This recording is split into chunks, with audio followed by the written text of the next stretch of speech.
अस्सलामुअलैकुम viewers, welcome back to my channel. It's Ukrainian रफ़ीका।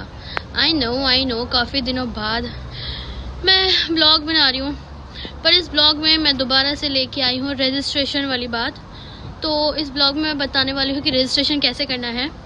बहुत लोगों को लगता है कि registration not so a serious problem, पर यह बहुत बड़ी सीरियस प्रॉब्लम है रजिस्ट्रेशन। तो रजिस्ट्रेशन का प्रोसेस शुरू होता है आपके रिस्पेक्टेड एजेंसी के थ्रू। आप अपने एजेंट के पास जाओगे जो यहाँ पे है, आप उसको पासपोर्ट दोगे, वो आपको डीन ऑफिस लेके जाएगा। डीन ऑफिस से एक वेरीफाइड फॉर्म जनरेट होता है। वो फॉर्म लेके आपको आपके ओनर को देना होता है, या आप चाहो तो ओनर के साथ जाके रजिस्ट्रेशन ऑफिस में रजिस्ट्रेशन करा सकते हो। फॉर मोर इन्फॉर्मेशन, रजिस्ट्रेशन जो होता है वो 1 महीने का, 3 महीने का, 6 महीने का और 1 साल का होता है। अलग अलग महीने का, अलग अलग मंथ का सारा प्राइस डिफरेंट है।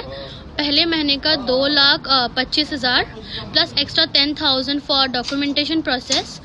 3 महीने का 15 लाख, नो 3 महीने का 7,50,000 और 6 महीने का 15 लाख और 1 साल का 30 लाख समथिंग। ओके, और डॉक्यूमेंटेशन के हर बार आपको 10,000 एक्स्ट्रा देने पड़ेंगे। तो ये है अलग अलग डिफरेंट मंथ्स के different cost.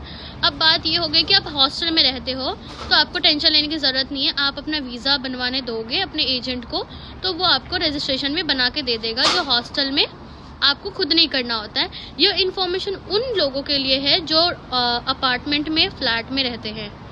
So I guess कि आपको समझ में आ गया होगा। और हाँ, अपना रजिस्ट्रेशन का इशू अपने ओनर के हाथों मत दे देना, क्योंकि यहाँ पे मैक्सिमम ओनर्स को रजिस्ट्रेशन की कितना ज़्यादा इम्पोर्टेंस है वो नहीं पता होता है। क्योंकि यहाँ के जो लोकल बच्चे हैं, लोकल लोग हैं, उनको रजिस्ट्रेशन की ज़रूरत नहीं पड़ती है। रजिस्ट्रेशन का जो इशू होता है वो सिर्फ फॉरेनर्स के लिए होता है जो यहाँ पे रहते हैं। तो बहुत सारे जो ओनर्स हैं उनको पता नहीं होता है। तो you have to be conscious. आपको पता होना चाहिए कि आपका रजिस्ट्रेशन आपके लिए कितना ज़्यादा ज़रूरी है। और साथ ही साथ आपको ओनर को खुद से गाइड करना होता है और खुद भी कॉन्शियस रहना होता है कि आपका रजिस्ट्रेशन कब एंड हो रहा है। रजिस्ट्रेशन जिस दिन एंड हो उसी दिन आप अपना रजिस्ट्रेशन कराओगे तो थोड़ा सा रिस्क बढ़ जाता है। और रही बात रिस्क तो बढ़ जाता है, आप मेक श्योर करना कि अपना रजिस्ट्रेशन जब आप रिन्यू करो वो रजिस्ट्रेशन ख़त्म होने के 1 दिन या 2 दिन पहले करो, ताकि आपको कोई रिस्क ना उठाना पड़े। और रजिस्ट्रेशन अगर 1 दिन भी मिस होता है तो उसके लिए आपको बहुत बड़ा फ़ाइन देना पड़ता है। वो फ़ाइन आपको ऑफिसर डिसाइड करेगा कितना होगा, उसका कोई स्पेसिफिक अमाउंट नहीं है। वो डिपेंड करता है ऑफिसर पे कि वो आप पे कितना फ़ाइन लगाता है।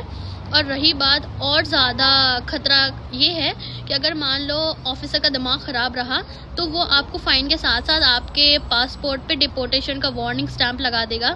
वार्निंग स्टैंप का किस्सा ये है कि 2 वार्निंग स्टैंप पे आपको यहाँ से डिपोर्ट कर देंगे। पहला वार्निंग स्टैंप जो होता है उसका 1 साल का एक्सपायरी होता है। अगर मान लो लग गया बाई चांस, तो डरने की बात नहीं है, वो आपका वार्निंग स्टैंप है। मेक श्योर करना कि दूसरा स्टैंप ना लगे, वरना वापस जाना पड़ेगा आपको इंडिया। ओके, तो आई होप कि आपको रजिस्ट्रेशन की चीज़ें पता चल गई होगी।